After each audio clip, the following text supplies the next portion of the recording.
Questo è un dolce che ingolosisce sempre tutti, perfetto tutto l'anno e per ogni occasione. Veloce da fare, fresco e vellutato. È la panna cotta al pistacchio e vi sorprenderà quanto è facile prepararla. Iniziamo ammollando la gelatina in acqua fredda. Sono 4 fogli e pesano 8 grammi. Dobbiamo aspettare 10 minuti, nel frattempo in un pentolino capiente versiamo mezzo litro di panna fresca. È quella che trovate al banco frigo non zuccherata. Aggiungiamo 60 grammi di zucchero semolato e mescoliamo un po'. Portiamo sul fuoco. Continuiamo a mescolare per sciogliere bene lo zucchero. Dobbiamo scaldare per bene il liquido, senza tuttavia farlo bollire. Quindi aspettiamo giusto 3 o 4 minuti. Non appena inizia a sfiorare il bollore, togliamo dal fuoco. A questo punto possiamo strizzare la gelatina e unirla alla panna, mescolando per dissolverla.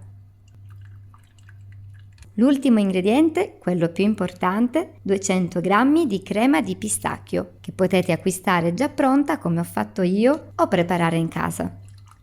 Occorre mescolare bene per ottenere un liquido omogeneo e liscio, che ancora caldo andiamo a versare in piccoli stampini, in alluminio, plastica alimentare oppure in silicone se li avete.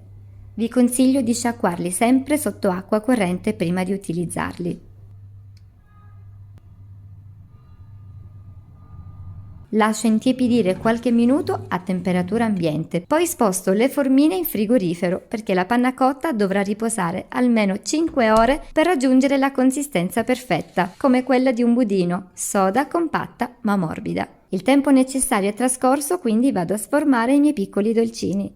E adesso si può decorare a piacere. Questa volta ho scelto crema di nocciole e granella di pistacchi, ma potete optare per altra frutta secca oppure salsa al cioccolato fondente o bianco. La panna cotta al pistacchio risulta corposa e golosissima, ma io adoro anche la versione più tradizionale, quella bianca che mi piace guarnire con salsa alle fragole.